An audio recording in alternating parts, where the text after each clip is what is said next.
Hi everyone. Today's webinar will be about tips and tricks for RootsFinder. It's going to be more of an intermediate webinar to demonstrate some more efficient ways to do family history with RootsFinder. So here's what I'm planning to cover. Tips for using Chrome, tips for using the tabs, settings, extensions, tips for using the web clipper, and adding items to the timeline.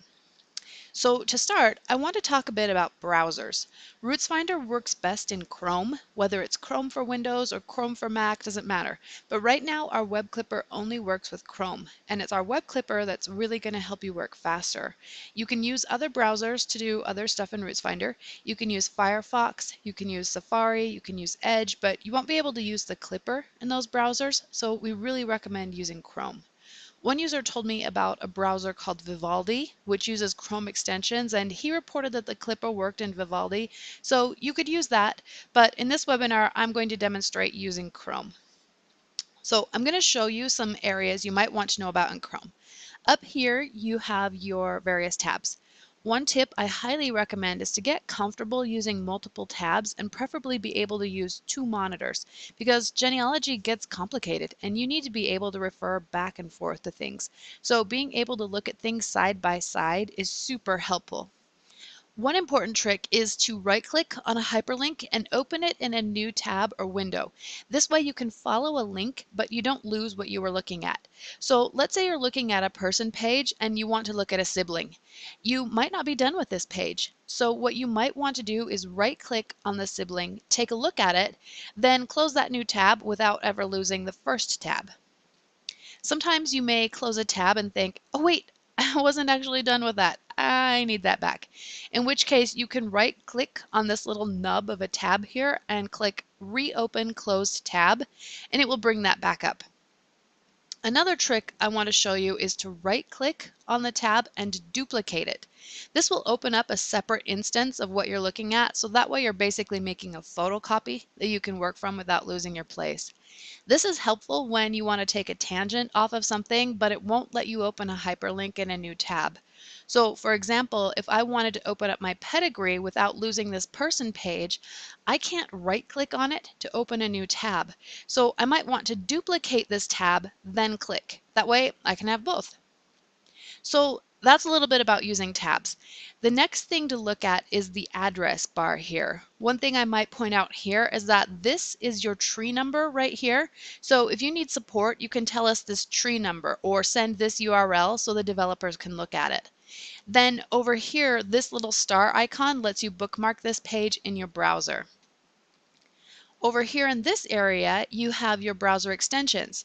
These are my most used extensions for genealogy that I'll offer as kind of a side tip. I use full page screen capture to grab screenshots, table capture to grab HTML tables that I can sort and filter in Excel like index results or other tabular data. I use Evernote to file away reference material that I find like maps, guides, other things like that. And then of course the RootsFinder web clipper to do the data entry for me. We'll talk more about the RootsFinder web clipper browser extension in a minute, but right now I want to point out this little three dots icon. If you click it, you'll be able to access the Chrome browser menu. Here at the top, you'll see any extensions you may have hidden. In this case, there are two more extensions I use a little less frequently. I use Awesome Screenshot if I need to annotate a screenshot with notes or arrows, and then sometimes I PDF pages with this Adobe extension here. And since I use them less frequently, I've kind of demoted them to the settings menu down here. So now here in this menu, there are a couple other things I want to point out. First, sometimes you might want to clear your cache and cookies. I pretty much never do, but that's one of the first things support people tell me to do when I run into website problems. So if you want to do that, you could click More Tools and then Clear Browsing Data. Then you want to set the time frame and what all you want deleted. Another thing I want to point out in this settings menu is the people profiles. In Chrome, you can create multiple profiles so you can kind of keep work and genealogy separate if you want to. One thing I do that could be a good tip for you is that I make sure I have continue where I left off selected up here in my tabs to open when I start Chrome. So that way, even if I'm in the middle of a project, I don't have to close all my tabs and try to remember where I left off when I need to get back to work in the morning. I just switch profiles and then I have all my open tabs, bookmarks, passwords, etc. And I'm ready to just pick up right where I left off. So those are some tips for using Chrome in general. Now let's talk about using the web clipper. I have a tab here with information about my great-grandfather, Thomas Clark Hill at Family Search. I'm on the details page here for the 1900 census. I happen to know that there are additional details in this census that aren't on this details page. Family Search didn't index that information. So I'm going to right-click on the link to the original document, open it in a new tab, and look for my great-grandfather. He's right here near the top of the page. Okay, cool. Everything looks good and nothing jumps out at me as being different from the transcription, like clearly a wrong name or something else that would cause me to not want to use this record. So I'm going to go back here to the Details tab and I'm going to clip it to my tree. I grab the Roots clipper, move it over here to the side, and verify the information that got clipped. Since I'm using a transcription page from Family Search, a lot got clipped for me. I'm going to need to do very little with this now to get all this information into my tree. Here's the primary event type census, and here's the location. One tip I want to point out here is that when the clipper brings in the information, it just copies what Family Search did. And what Family Search did isn't wrong, it's just not really a standardized place name. So sometimes I go in here and correct the place name to be something standard.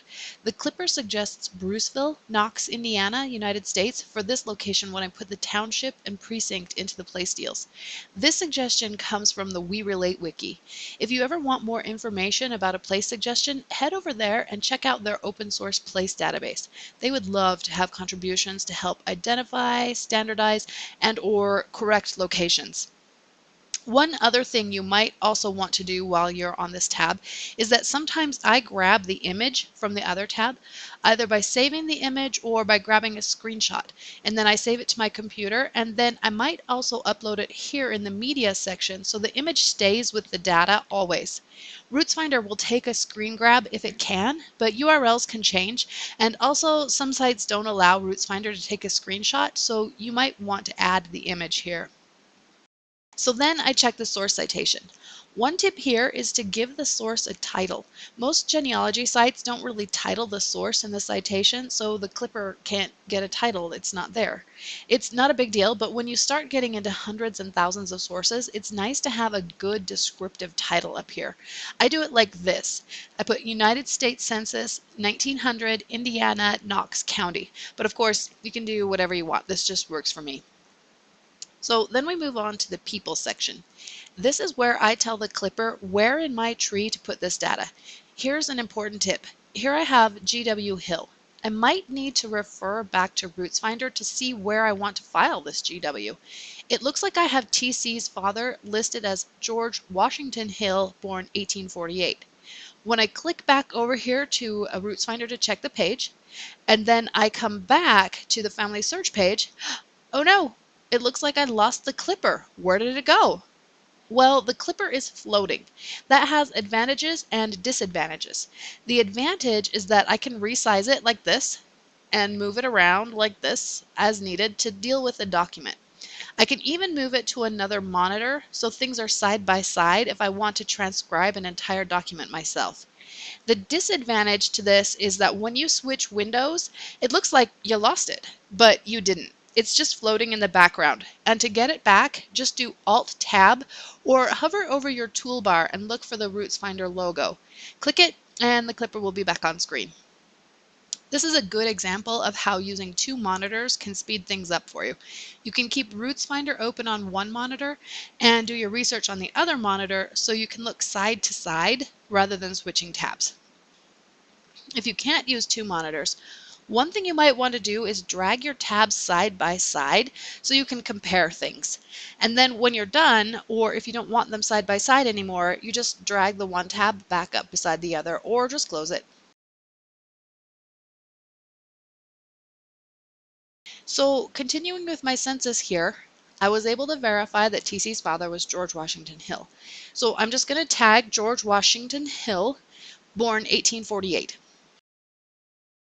One piece of information that I always like to get from census records that isn't transcribed by Family Search is the occupation. So I'm going to add an additional fact here for occupation, which was farmer. I'm going to do this same thing for the other members of the family.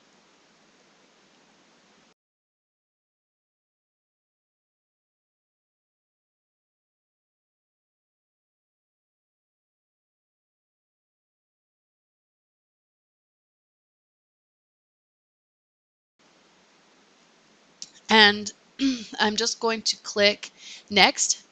Compare the new information to the header information I have for people already. There's nothing different that I want to copy over. So I just click Save. And now I'm done. Back here on the person page, we see that all the information was entered for everyone that I tagged.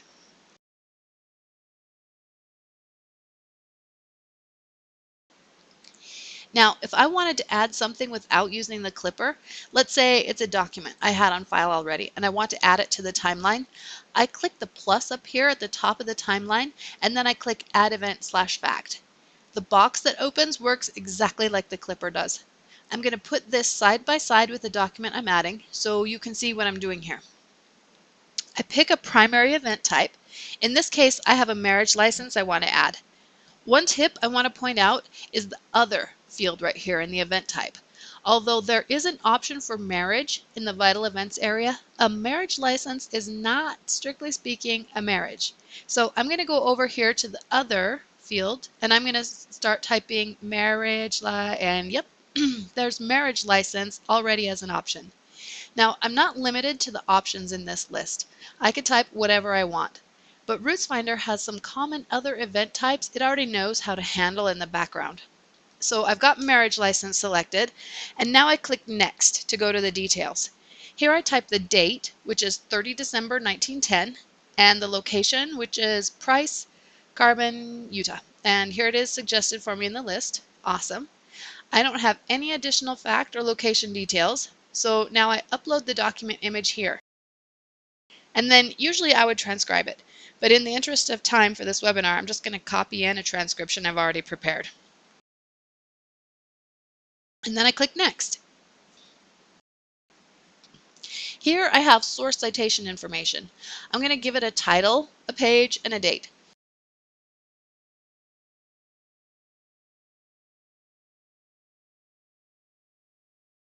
Now, I could just let RootsFinder string that information together to create a basic citation for me, but I happen to have a more robust citation I've created that I'm going to paste down here in the citation area. And now I move on to the people. Here, TC is already tagged for me. All I need to do is add the information contained in the document. So here I see that his name is listed as Thomas Clark Hill. His residence is Huntington, Emery County, Utah. Now, one thing I want to point out here is that this residence date is going to be the same as the primary event date. So I can just leave that blank. RootsFinder will inherit the date from the primary event date. I only need to add a date here if it's different from the primary event date that I just entered a minute ago. Also, I'll show you an example of that in a minute.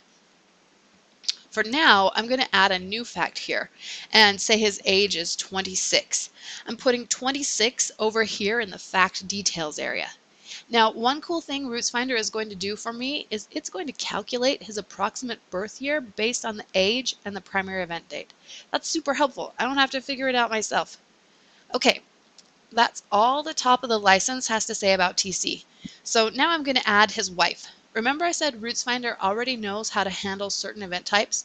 Well, when I selected marriage license, it knew I was going to be entering information about a husband and a wife. So it's pre-populated this relationship here as spouse. So I'm creating evidence that they were married. I can skip right over here to the spouse's name and start typing Effie Olivia Armstrong and select her from my tree. If I didn't have her in there already, all I would need to do is click New, and a new person would be created for me automatically when I save the record.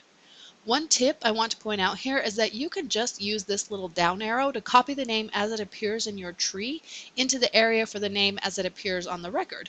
In this case, it's almost identical, so to save time, I'm going to copy that down, and then I'm going to remove Olivia because the license doesn't say Olivia. She's just listed as Effie Armstrong. Her residence is Ephraim, and her age is 22. So now down here in the bottom, we have the marriage return. I'm going to scan that quickly for additional evidence. And now here I see that I have an additional clue that TC signed his name as Dr. Thomas Clark Hill. So I'm going to add Doctor up here to his name. Now, here's a tip I want to point out. Sometimes marriage witnesses are very important, especially when they share the same last name. I should attach them to this source because it could be really important. Elizabeth Schoen Mills teaches about the fan club, friends, associates, and neighbors. Well, my witnesses here are part of TC's and Effie's fan club. So I want to put them in context with this evidence because I might need to use this as a jumping off point for deeper research in the future. Or I might just see that name again sometime and think, hey, I've seen that name before. Where did I see that? So I attach them to this source so I can easily find them again later. This is one unique thing that RootsFinder does really well. I just add them here at the bottom with a relationship other, and then I put witness. Now, in James's case, I happen to already know that that was Effie's father. So I'm going to go ahead and tag that to him in my tree. Now, one other thing I want to point out. I happen to know that James was Effie's father, but this document doesn't say he was her father. It says he was a witness. So that's what I'm going to put here in the relationship. I want to put what the document says, not what I think it says. Now, here, I have no idea who Josie Fitzgerald was. I'm going to type her name to see if I have any other information about her. Nope, she's new. So I'm going to click New, verify that her name was written Josie Fitzgerald, and now I'm done. I click Next and see if there's any new information I want to put in the header for the person page for any of these people. Nope, there's not. So I click Save. And now I've added an item manually. I can see it here in my timeline with all the contextual information, including the fan club for this document. And with that, that's all I had on the agenda for today. I hope these tips and tricks have been helpful for you to use RootsFinder to do fast, efficient genealogy research. If you have any questions about anything we've covered, please let me know. You can use the chat button in RootsFinder or send us an email. Thanks, and we'll see you next time.